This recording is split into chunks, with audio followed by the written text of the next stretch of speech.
یہ کہتے ہیں کہ پیسے لے کر اتارا کرنا، جن اتارنا، استخارہ کرنا، مطلب اسے دھندا بنا لینا کیسا ہے؟ دیکھیں، جو عاملین حضرات ہوتے ہیں اگر یہ باشرع ہیں، باعمل ہیں، نمازی ہیں، قرآن و حدیث سے اور پاکیزہ چیزوں سے ہی علاج کرتے ہیں اور غیبی امور کے اندر جرأت مندانہ مداخلت نہیں کرتے ہیں، مثلا یہ کہنا کہ مجھے پتہ ہے تم پہ جادو کرا دیا فلاں یقین کے ساتھ، بلکہ یوں کہتے ہیں کہ بھئی میرے حساب سے ایسا آیا ہے لیکن یہ کنفرم نہیں ہے 100%، اللہ ہی بہتر جانتا ہے، رسول غیب کے معاملات جانتے ہیں، تو میں آپ کو علاج بتا دیتا ہوں، اللہ چاہے گا تو علاج ہو جائے گا ورنہ نہیں، اس طرح کے معاملات۔ لیکن جو یہ کہتے ہیں کہ یہ اس طرح ہو گیا اور اس طرح ہو گیا اور میں ہر چیز کا علاج کر دوں گا فلاں، یہ گویا کہ غیبی امور کے اندر مداخلت کرنا ہے۔ اگر ایسا نہیں ہے، اسی طرح جدائی کے تعویذ نہ دیتا ہو، گندگی کی طرف مائل نہ کرتا ہو کہ کسی گندے عمل کی طرف کرے، یا تعویذات کو گندے مقامات پہ دفنانے یا گندی جگہوں پر باندھنے کی ترغیب نہ دیتا ہو اور اللہ کے لیے کام کرتا ہو، تو یاد رکھیں یہ کام کرنا بھی شرعاً جائز اور اس کا معاوضہ لینا بھی شرعاً جائز۔ یہ صحیح سیاہ ستہ میں روایت موجود ہے، ایک صحابی کہتے ہیں کہ ہم سفر میں تھے تو ایک گاؤں کے پاس سے گزرے، عرف کے مطابق ان سے کہا کہ مہمان نوازی کرو، انہوں نے کہا ہم نہیں کرتے ہیں۔ ہم چل پڑے، کچھ دیر بعد اس کا ایک آدمی آیا اور اس نے کہا کہ ہمارے سردار کو بچھو نے ڈنگ مار دیا ہے، تم میں کوئی ایسا ہے جو دم کر سکتا ہو؟ تو ہم میں سے ایک شخص کھڑا ہوا، اس نے کہا میں دم کر سکتا ہوں لیکن شرط یہ ہے کہ اس کے بدلے 40 بکریاں لوں گا۔ اس نے کہا ٹھیک ہے، اس نے جا کے دم کیا، وہ صحیح ہو گیا، 40 بکری لے آیا۔ تو ہم نے کہا ہم تو نہیں جانتے تھے کہ تم دم کرتے، اس نے کہا مجھے آتا تھا۔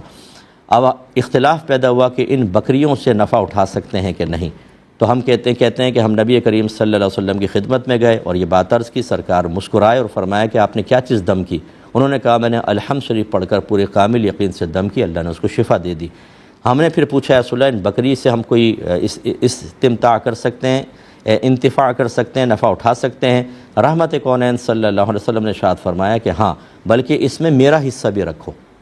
دیکھیں قیامت تک کے لیے سرکار نے، جو بعض ہمارے بھائی بہن کہتے ہیں نا کہ فلاں عامل نے تو ہم سے پیسہ مانگ لیا، اور جو پیسہ مانگے اس کے ہاتھ میں کہاں شفا ہوگی، یہ آپ نے اپنے پاس سے نکال لیا۔ دیکھیں یہاں پر پیسہ بھی مانگا، بکریاں مانگی، شفا بھی ہوئی، نبی کریم نے اس میں سے اپنا حصہ بھی رکھا۔ اس لیے مطلب اس طرح نہ کریں، ہاں یہ جعلی غلط قسم کے عاملین سے بچیں جو آپ کے عقائد کو خراب کر رہے ہیں، جو آپ کو ضعیف الاعتقاد بنا رہے ہیں، ان سے بچنے کا حکم ہوگا۔ اب یہ کہ اتارا کرنا، یہ وہی بات ہے کہ اگر وہ کہتا ہے کہ بھئی مجھے لگتا ہے جادو ہے، مجھے لگتا ہے جن ہے، کنفرم نہ کہ جن ہے تم پر، جادو ہے، یہ غیب کی چیزیں آپ کیسے بتا سکتے ہیں؟ کوئی کنفرمیشن کے ساتھ نہیں بتا سکتا۔ اگر کوئی میری بات کو برا مانے اور کہے کہ مفتی صاحب کو تو پتہ نہیں، یہ تو عالم ہیں، تو پھر ان سے کہیے گا اچھا یہ بتاؤ جن ہے؟ یس۔ جادو ہے؟ یس۔ جب تم اتنا بتا سکتے ہو بتاؤ میری جیب میں کیا ہے، بتاؤ آج میں کیا کھا کر آیا ہوں، میری بیوی کا نام بتاؤ، میرے ابا کا نام بتاؤ، میرے اس چچا کا نام بتاؤ جو افریقہ کے اندر فوت ہوا، اس کا نام بتاؤ، نکالو زائچہ۔ 2 منٹ میں ساری ختم ہو جائے گی اکڑ دھکڑ۔ یہ مطلب اسی لیے کہا کہ یہ کہیں کہ میرا جو ذائچہ وغیرہ وہ یہ بتا رہا ہے، میں کون سا غیب جانتا ہوں۔ لیکن جب اس طرح کہیں گے تو آپ بھی یقین نہیں کریں گے کہ یار یہ کمزور سا آدمی ہے اور اس کا دھندا چلے گا نہیں، اس لیے وہ اتنے وثوق کے ساتھ آپ کو بتائیں گے کہ آپ لرز جائیں ایک لمحے، تم پر سفلی ہوا ہے اور بڑا ٹائٹ کروائے، علاج نہیں کرواؤ گے تو ٹانگیں ٹوٹ جائیں گے تمہاری۔ ارے بھائی آپ کیا نبی ہیں معاذ اللہ؟ اس طرح آپ نے سب باتیں کہہ کر سامنے والے کو بیچارے کو پریشر میں لے لیا، اور وہ اللہ تعالیٰ کی طرف سے توجہ ہٹ کے اب آپ کی طرف مکمل متوجہ ہو گیا کہ حضرت ہی میری مشکلات کو حل کریں گے، اور حضرت کر نہیں پاتے۔ ایک تعویذ دیا فیل، دوسرا دیا فیل، ایک وظیفہ فیل، آخر میں کہتے ہیں کہ بھئی مسئلہ یہ ہے کہ اب ہمارے ہاتھ میں نہیں رہا، تم کسی اور کے پاس چلے جاؤ۔ کیوں؟ پہلے تو آپ بڑے بڑے دعوے کر رہے تھے، اب کیا ہوا؟ تو یہ برا نہ مانیں لیکن ایسا۔ دوسری بات یہ کہ استخارہ جو ہے، جن اتارنا، یہ بھی ایسا ہی ہے۔ استخارہ جو ہے یاد رکھے، سنت یہ ہے کہ خود کریں، یہ کہیں سنت نہیں ہے کہ دوسرے سے استخارہ کروائیں۔ میں اس کو ناجائز نہیں کہہ رہا ہوں لیکن سنت کہہ رہا ہوں۔ سنت یہ ہے کہ خود استخارہ کرنا ہوگا، یہ دوسرے سے استخارہ کروانا کوئی سنت نہیں ہے۔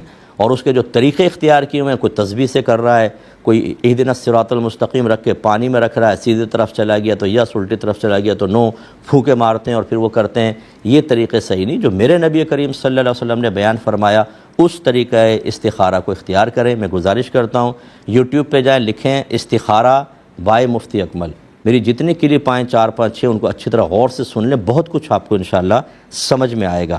تو اور پھر یہ کہ اس کو دھندا بنا لینا، باقاعدہ کاروبار بنا لینا، یہ آپ نے دھندا یا کاروبار کا لفظ کہا، اگر کوئی لوگوں کی خدمت کرنے کا ارادہ رکھتا ہے کہ بعض اوقات ایک عامل اتنا اچھا ہوتا ہے، جب لوگ آتے ہیں ان کو نماز کی ترغیب بھی دیتے ہیں، وہ پریشان ہوتا ہے، ڈپریسڈ ہوتا ہے، غم میں ہوتا ہے، لیکن اس کے چند جملے انہیں غم سے باہر نکالتے ہیں، زندگی کی نئی امید دے دیتے ہیں، اور پھر وہ تعویذات یا دعائیں وغیرہ قرآنی دیتا ہے، تو ایک آدمی اللہ سے بدظن ہونے کے بجائے وہ اللہ کی طرف ایک نئی امید باندھ لیتا ہے۔ اتنا اچھا اگر کام کر رہے ہو تو اس کو دھندا نہ کہیں، بلکہ یہ ایک انسانیت کی بہترین خدمت بھی ہو سکتی ہے۔ اللہ تعالی ہمیں سمجھنے کی توفیق عطا فرمائے۔